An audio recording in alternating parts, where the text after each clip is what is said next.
नमस्कार, स्पॉटलाइट हरियाणा में आपका स्वागत है। मैं सुमन कश्यप आपके साथ। तो हफ्ते की बड़ी खबरों के साथ आपके सामने हाजिर हूँ। सबसे पहले उस खबर पर बात करेंगे जिसने दिल को झकझोर के रख दिया है। हिसार में एक मासूम बच्चे युवांशु की ऐसी बीमारी हो गई है जिसका इलाज ही करोड़ों का है। ऐसे में चारों ओर से बच्चे के लिए मदद की अपील की जा रही है। कुछ लोग सामने भी आए हैं। तो आइए जानते हैं कि आखिरकार बच्चे को ऐसी क्या बीमारी है जिसके लिए 14 करोड़ का इंजेक्शन लगाना होगा। आप सभी से मेरी हाथ जोड़कर विनती है, मेरी ज़्यादा से ज़्यादा मदद करें ताकि मैं मेरे बच्चे का जीवन बचा सकूं।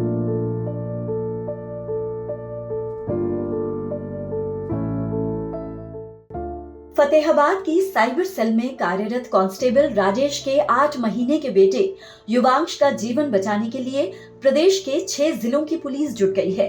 स्विट्जरलैंड से इंजेक्शन मंगवाने के लिए 14 करोड़ 50 लाख रुपए एकत्रित करने के लिए इन जिलों के पुलिसकर्मी अपने एक दिन का वेतन देंगे। एडीजीपी से लेकर एसपी तक पुलिस कर्मियों को स्वेच्छा से एक दिन का वेतन युवांश के लिए देने के लिए पत्र लिखा गया है। रोहतक के एडीजीपी वाई पूर्ण कुमार ने रोहतक, भिवानी और चरखी दादरी के एसपी को लेटर लिख दिया है। वहीं कैथल के एसपी आस्था मोदी और सिरसा के एसपी मयंक गुप्ता भी लेटर लिख चुके हैं। फतेहाबाद के पुलिसकर्मी भी अपने स्तर पर मदद कर रहे हैं। दावा है कि अगर इन जिलों के पुलिसकर्मी एक दिन का वेतन देने में सहमति दे देते हैं तो बड़ा सहयोग मिल जाएगा। सोमवार को कांस्टेबल राजेश हिसार के एडीजीपी के राव से भी मिलेंगे ताकि हिसार रेंज के जिलों में भी लेटर जारी हो सके।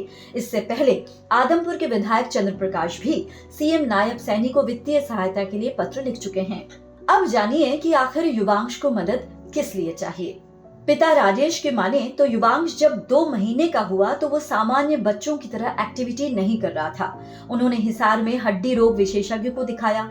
पहले डॉक्टर ने कहा कि सब ठीक है, थोड़ा लेट विकास होगा। पिता की माने तो 2-3 महीने और बीते तो बेटे की छाती में आवाज आने लगी। इसके बाद हिसार के एक दूसरे डॉक्टर को दिखाया गया तो 1 महीने में कुछ इम्प्रूवमेंट हुई। 1 हफ्ते तक अस्पताल में एडमिट भी रखा गया, इससे और इम्प्रूवमेंट हुई। लेकिन जब दोबारा डॉक्टर को दिखाया तो उन्होंने हायर सेंटर पीजीआई या एम्स में दिखाने की सलाह दी। मेरे 8 माह का बच्चा है जिसको SMA नाम की बीमारी है, जिसके लिए 14 करोड़ रुपए का एक इंजेक्शन लगना है जो स्विट्जरलैंड से आना है और किसी भी देश में वो इंजेक्शन नहीं बनता। और इसी एवज में मतलब आम जन से पूरा सहयोग मिल रहा है और एसपी कैथल ने उसमें शुरुआत करके और लगभग सभी एसपी और आईजी की तरफ से मतलब हमें पूरा सहयोग मिल रहा है और आम जन भी मतलब इसमें हमें सहयोग करके हमारी इस मुहिम को मतलब हमारे गंतव्य की ओर बढ़ाएं। मेरा आप सभी से यही अनुरोध है। तो एसपी ने क्या अपने जवानों को क्या रिक्वेस्ट की है? सर, एसपी ने अपने जवानों को रिक्वेस्ट की है कि अपने एक दिन के वेतन को स्वेच्छा से मतलब मेरे बच्चे के इलाज के लिए डोनेट करें। जी, तो इस बच्चे को इंजेक्शन कब तक ही लगना जरूरी? सर, जल्दी से जल्दी इंजेक्शन, जैसे बीमारी पॉइंटों में बढ़ रही है, कल से बेटर आज है, आज से बेटर अब, तो जल्दी से जल्दी सर लगना चाहिए। तो इसमें कोई राजनेता भी कुछ इसमें आपके सहयोग के लिए कुछ आगे आए? हाँ सर, मतलब बहुत ज़्यादा हमें सहयोग मिल रहा है। हमारे स्थानीय एमएलए से भी हम मिले, उन्होंने बहुत सहयोग किया। जहाँ जहाँ हम जा रहे हैं मतलब हमें बहुत ज़्यादा सहयोग मिल रहा है और आश्वासन भी मिल रहा है। तो अभी तक कितना जो अमाउंट है वो एकत्रित हो चुका है? सर, लगभग 45 लाख के आसपास हमारे पास इम्पैक्ट गुरु के माध्यम से हमारे पास कलेक्ट हो चुका है और जो हमारे एसपी हेड की तरफ से जो आएगा वो सर मतलब जो हमारी पे बनने के बाद सर पता चल पाएगा। तो क्या आप रिक्वेस्ट करना चाहेंगे सभी से? सर, मैं यही रिक्वेस्ट करना चाहूँगा सभी से, मतलब ज़्यादा से ज़्यादा हमारा सहयोग करें ताकि मेरे बच्चे का जीवन बच सके। पिता राजेश की माने तो इसके बाद मई महीने में हिसार के एक अन्य निजी अस्पताल में दिखाया तो डॉक्टर ने SMA टेस्ट करवाया। 18 मई को आई टेस्ट की रिपोर्ट में स्पाइनल मस्कुलर एट्रोफी टाइप 1 बीमारी मिली। डॉक्टर ने सुझाव दिया कि चंडीगढ़ पीजीआई या एम्स में ट्रीटमेंट शुरू करवाना चाहिए। पिता कहते हैं कि 22 मई को वो पीजीआई में डॉक्टर रेणु सुथार के पास गए। डॉक्टर रेणु ने कहा कि रीढ़ की हड्डी में न्यूरॉन्स बनते हैं। इन न्यूरॉन से ही सेल बनते हैं जो शरीर की ग्रोथ करते हैं। SMA बीमारी होने पर न्यूरॉन्स नहीं बनते हैं। न्यूरॉन्स नहीं बनने पर शरीर ग्रोथ नहीं करता, शरीर सूख जाता है। हिसार के आधार हॉस्पिटल की शिशु रोग विशेषज्ञ बताती हैं कि 14 करोड़ 50 लाख रुपए वाला इंजेक्शन 2 साल की उम्र तक लगवाना जरूरी है। हर रोज बीमारी बढ़ती है, इसलिए तत्काल इंजेक्शन लगवाना जरूरी है। इंजेक्शन आने के बाद 2 से 3 महीने तक ट्रीटमेंट चलता रहेगा। इस बीच राजेश यानी उनके पिता ने मदद के लिए प्रधानमंत्री नरेंद्र मोदी, सीएम नायब सैनी, फिल्म अभिनेता सलमान खान, टाटा फाउंडेशन, तमाम लोगों को ट्वीट किया है। अभिनेता सोनू सूद, ट्रांसपोर्ट मंत्री अनिल विज, सांसद नवीन जिंदल, उद्योगपति गौतम अडानी से लेकर केंद्रीय स्वास्थ्य मंत्रालय से भी मदद की गुहार लगाई गई है। इसके अलावा पिता राजेश ने मांग की है कि ये जेनेटिक टेस्ट सरकार को अनिवार्य करना चाहिए ताकि समय रहते पता चल जाए, क्योंकि अगर बच्चा कंसीव होने के समय भी पता चल जाए तो इलाज आसान हो जाता है। सरकार को सरकारी स्तर पर भी इंजेक्शन फ्री लगवाने का प्रावधान करना चाहिए। बहरहाल इस बीच प्रदेश सरकार से भी राजेश ने मदद की गुहार लगाई है। पुलिस के साथ साथ फूड सप्लाई डिपार्टमेंट के कर्मचारी भी सहयोग कर रहे हैं। सोशल मीडिया के अलग अलग प्लेटफॉर्म पर युवांश का जीवन बचाने के लिए फंड एकत्रित करने की मुहिम जोर पकड़ रही है। राजेश के मुताबिक अब तक 38 लाख रुपए एकत्रित हो चुके हैं, जो कि एक वाकई सराहनीय बात है। हिसार से संदीप सैनी के साथ bureau input, PTC news, Haryana. तो युवांश के मामले में अब राहत भरी खबर सामने आने लगी है, और वो राहत भरी खबर ये है कि 64 लाख रुपए जो है वो इकट्ठे हो चुके हैं और लगातार ये राशि बढ़ती ही जा रही है। तो हाल ही में हरियाणवी सिंगर मासूम शर्मा ने मदद का हाथ आगे बढ़ाया, जिससे अब ये उम्मीद और जगी है कि अब जल्द ही युवांश का इलाज संभव हो जाएगा। फतेहाबाद पुलिस की साइबर सेल में कार्यरत कांस्टेबल राजेश के 8 महीने बेटे युवांश को बचाने के लिए हरियाणवी सिंगर सामने आए हैं। सिंगर मासूम शर्मा और हैरी लाठर ने खुद भी मदद का आश्वासन दिया है। साथ ही अपने प्रशंसकों से भी युवांश की मदद के लिए अनुरोध किया है। दोनों ने अपने सोशल मीडिया प्लेटफॉर्म के माध्यम से अपने प्रशंसकों से गुहार लगाई है।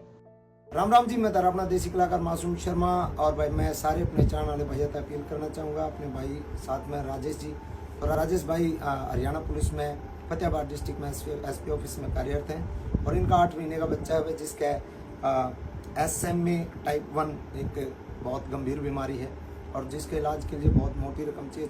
कम से कम 14.5 करोड़ रुपए की इसमें आवश्यकता है। और सरकार के भी कुछ लोग थे, भाई ने मुलाकात करी है DGP साहब से भी, CM साहब से भी, और इसमें जो भाई का सहयोग करना चाहो भाई इसमें ज़्यादा सहयोग करो, और भाई दान धर्म करे और कितने खराब नहीं जाएगा। आपको बता दें कि इससे पहले सिरसा, डबवाली, फतेहाबाद, जींद, झांसी, कैथल के SP और रोहतक के ADGP, IRB, भोंडसी के IG भी पुलिस कर्मचारियों को 1 दिन का वेतन स्वेच्छा से देने का पत्र जारी कर चुके हैं।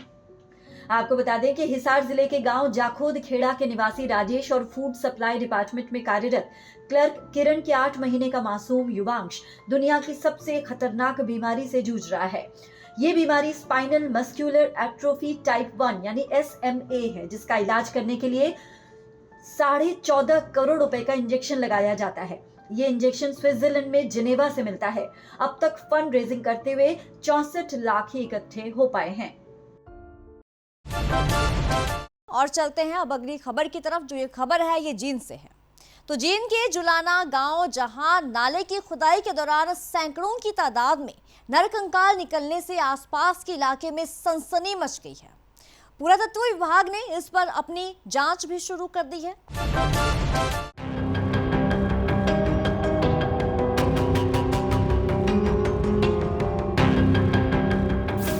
जींद में रविवार को कुछ ऐसा मिला जिसने सभी के होश फाख्ता कर दिए। दरअसल एक तालाब की खुदाई के दौरान यहां नरकंकाल मिला, जिससे इलाके में सनसनी फैल गई। यहां एक के बाद एक करीब 10 नरकंकाल मिले हैं। जैसे ही ये नरकंकाल और पुराने मटके मिले, तुरंत खुदाई का काम रोक दिया गया। खुदाई कर रहे लोगों का दावा है कि एक कंकाल की लंबाई करीब 8 फुट है। कंकाल के साथ जबड़ा भी मिला है, जो आम आदमी से काफी बड़ा है। इसकी जानकारी स्थानीय पुलिस को दी गई, जिसके बाद प्रशासनिक टीम ने मौके पर पहुंचकर कार्रवाई की। तस्वीरों में आप देख सकते हैं कि किस तरह से कंकाल बरामद हुए हैं। जानकारी के मुताबिक जींद में जुलाना क्षेत्र के गांव देवरड़ में मनरेगा के तहत तालाब के सौंदर्यीकरण का काम चल रहा है। तालाब को गहरा किया जाना है। इसमें करीब 85 मजदूर लगे हुए हैं। रविवार को मजदूर रोजाना की तरह काम में लगे हुए थे और तालाब के खुदाई में निकल रही मिट्टी को बाहर फेंक रहे थे। इसी दौरान एक मजदूर को मिट्टी में हड्डी दिखाई दी। जब उस हड्डी को ठीक से देखा तो पता चला कि वो तो इंसान की हड्डियां थी। उस मजदूर ने फौरन इसकी सूचना ठेकेदार को दी। इसके बाद उसी स्थान पर और खुदाई की गई तो लगातार हड्डियां मिलती चली गईं।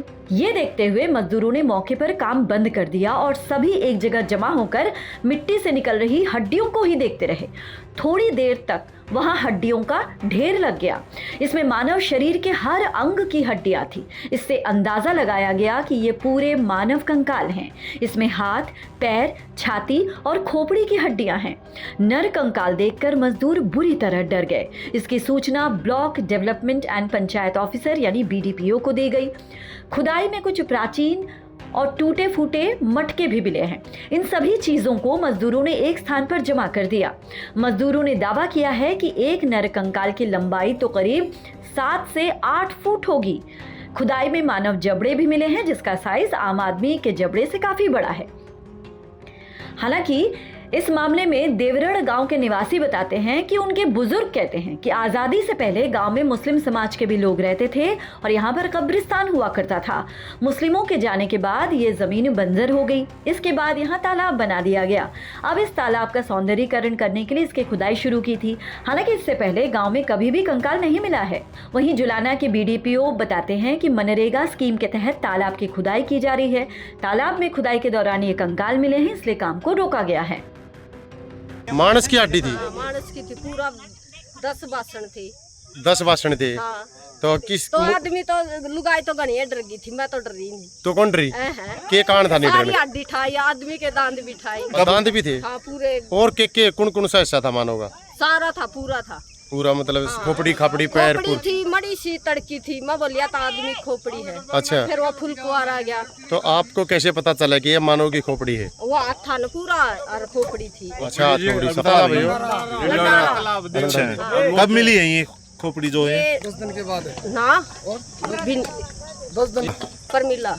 ये बयान कर दिया जी। आप ये मटका उठाए हुए हैं, किस तरह मटका, कहाँ मिला ये मटका यहाँ पे खुदाई के दौरान मिला और नरकंकाल इसके साथ मिला था। नरकंकाल बता रहे हैं इसकी? वो लगभग होगा 7 फीट के आसपास का लंबा, लेटे हुई मुद्रा में था। जी जी। वो पैमाइश तो उसकी कुछ इंचों में की तो दिशा के हिसाब से बात की जाए तो किस दिशा में पैर थे? वो उसके दक्षिण दिशा में पैर थे और वो उस तरफ दूसरी तरफ सिर था और यूं करके हाथ करके वो ऐसा लेटा हुआ। अच्छा, और भी कंकाल मिले कहीं?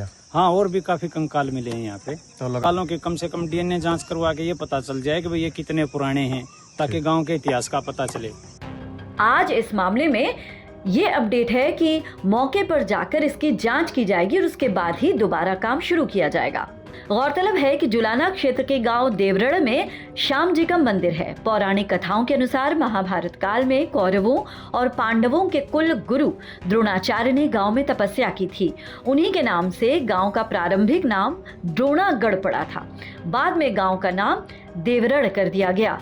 गांव लगभग 700 साल पहले बसाया गया था। गांव बसने से पहले ही मंदिर बना हुआ था।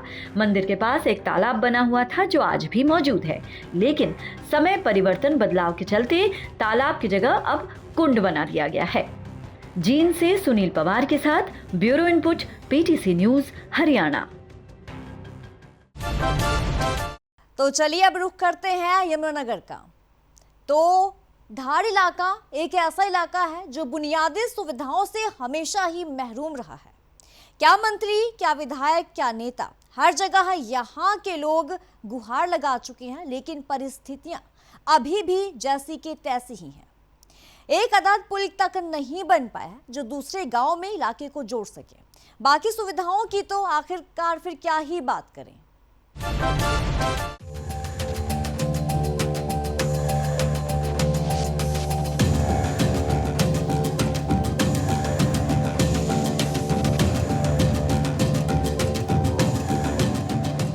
यमुनानगर जिले का घाड़ इलाका जो सुविधाओं के मामले में पूरे जिले में सबसे पिछड़ा हुआ इलाका है। मॉनसून के सीजन में ये समस्या उस वक्त ग्रामीणों के लिए सिरदर्द बन जाती है जब बोली नदी पर पुल न होने की वजह से करीब 30 गांव की कनेक्टिविटी टूट जाती है। हालांकि फिलहाल तो प्री मॉनसून की बारिश है और बोली नदी में 2 बार अभी भी पानी आ चुका है। मोहिद्दीनपुर, चैतपुर और इब्राहिमपुर समेत कई गांव के लोगों को अगर बोली नदी पार करके नगली गांव की तरफ जाना होता है तो समझिए कि मॉनसून सीजन में 1 किलोमीटर का सफर 10 किलोमीटर लंबा तय करना पड़ेगा, यानी 10 गुना ज्यादा रास्ता, क्योंकि बोली नदी पर आज तक पुल नहीं बना है। करीब 30 गांव के लोग डीसी से लेकर स्थानीय विधायक और बदलती सरकारों तक अपनी गुहार लगा चुके हैं, और एक बार नहीं कई बार, लेकिन सुनता कौन है? हर बार उनकी मांग को अनसुना किया जाता है। यही वजह है कि मॉनसून सीजन के दौरान उनकी पीड़ा उभर कर सामने आती है। मजबूरन अगर उन्हें दूसरे गांव जाना हो तो उनको लंबा सफर तय करना पड़ता है, या फिर बोली नदी में जलस्तर कम होने का इंतजार करना पड़ता है, क्योंकि अगर वो ऐसा नहीं करते हैं तो वो अपनी जान जोखिम में डालते हैं। आना होता है, यहाँ से परेशान होकर जाना पड़ता है, कई घंटे बीत जाते हैं। अच्छा जी। दूर को होके आना पड़ता है, और कई बार पानी उतरता है तब निकलते हैं।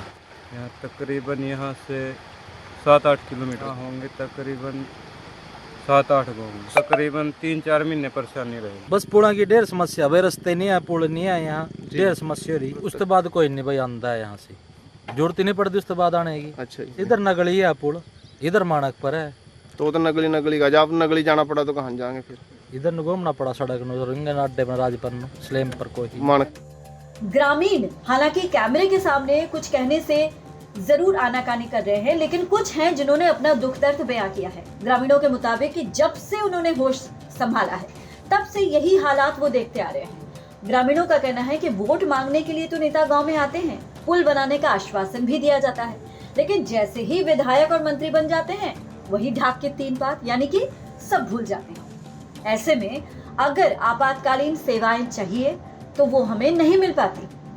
ग्रामीणों का कहना है कि प्रशासन और सरकार से गुजारिश करते हैं कि बोली नदी पर कम से कम एक पुल तो बना दिया जाए, ताकि गांव की कनेक्टिविटी आपस में हो सके और लोग पुल के जरिए अपना सफर आसान कर सकें। यमुनानगर से तिलक भारद्वाज के साथ bureau input, PTC news, Haryana. और जाते जाते गैंगस्टर कांत और उसकी मौत पर उनके माता पिता का वो दुख हम आपको दिखाना चाहते हैं, जिससे ये बात एक बार फिर से साबित हो जाती है कि बच्चे की संगत क्या है। इस पर अगर हम समय रहते नजर नहीं रखेंगे तो नतीजा कुछ भी हो सकता है, और नतीजा भुगतना ही होगा। गैंगस्टर रोमिल वोहरा की हम बात कर रहे हैं, जिसके माता पिता ने उसकी मौत पर कुछ इस तरीके से अपना दुख जाहिर किया है। जरा देखिए ये रिपोर्ट। किसी का भी बच्चा कभी क्राइम की दुनिया में मच जाए, उसका बहुत बुरा हाल होता है, उनके माँ बाप का, सबका। जैसे हमारा बुरा हाल है वैसे सबका बुरा हाल होता है।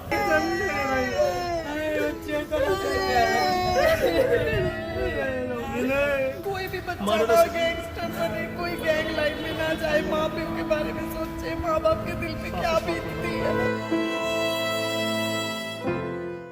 यमुनानगर का 22 साल का रोमिल वोहरा कभी गाड़ियां साफ करने का काम किया करता था, लेकिन गलत संगत में ऐसा पड़ा कि कुख्यात अपराधी बन गया।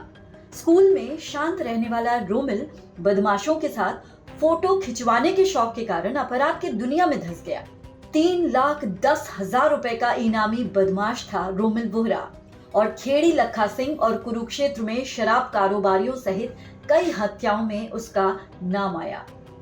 रोमिल वोहरा मुठभेड़ में मारा गया और उसके बाद उसका अंतिम संस्कार भी कर दिया गया। यमुनानगर के अशोक विहार का रहने वाला 22 साल का रोमिल वोहरा शुरू में अपना खर्च चलाने के लिए गाड़ियों की सफाई किया करता था, लेकिन गलत संगत में पड़कर वो जल्द ही कुख्यात अपराधी बन गया। स्कूल के दिनों में उसके साथ कई बार मारपीट हुई, लेकिन वो जवाब नहीं देता था। बदमाशों के साथ रहकर उनके साथ फोटो खिंचवाने का उसको बड़ा शौक था, और इसी शौक ने उसको बर्बादी के रास्ते में धकेल दिया। इसी संगत के चलते वो लाखों का इनामी बदमाश बन गया। पिछले साल खेड़ी लखा सिंह पुलिस चौकी के सामने 2 शराब कारोबारियों सहित 3 लोगों की हत्या के बाद रोमिल का नाम चर्चा में आया था, जिसके बाद उसके विदेश भाग जाने की अफवाहें उड़ी। लेकिन इस बीच कुरुक्षेत्र के शाहबाद में शराब कारोबारी शांतनु की हत्या में फिर उसका नाम आया। बताया गया कि वो बेखौफ होकर एक के बाद एक लगातार वारदातों को अंजाम दे रहा था। रोमिल बहुत शातिर हो चुका था। घर से फरार होने के बाद से वो लगातार कहीं न कहीं सफर कर रहा था। कभी रोडवेज बस तो कभी ट्रेन से सफर किया करता था। कहा जाता है कि उसके पास फोन जरूर था। सफर के दौरान लोगों से सिम खराब होने का बहाना बनाकर उनका वाईफाई का इस्तेमाल कर साथियों से बात और मैसेज किया करता था, इसीलिए वो पकड़ में नहीं आ रहा था। फायरिंग करने और रंगदारी मांगने के मामले में रोमिल का नाम लगातार सामने आ रहा था।